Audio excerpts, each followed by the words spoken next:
Ziqna dehqonning ombori kalamushga to'la edi. Qoqlarni kemirar, hamma joyda shitirlash. Majburan oq mushuk oldi. Mushuk kalamush ovlashni maqsad qildi. Kecha kunduz ishladi.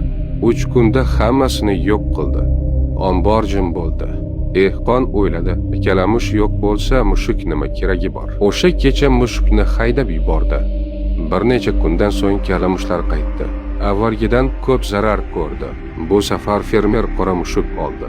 U aqlli edi. U kalamushlarni o'ldirmasdi. Shunchaki ularni jarohatlardi va natijani ko'rsatib keyin qo'yib yuborardi. Har kuni kalamush tutdi.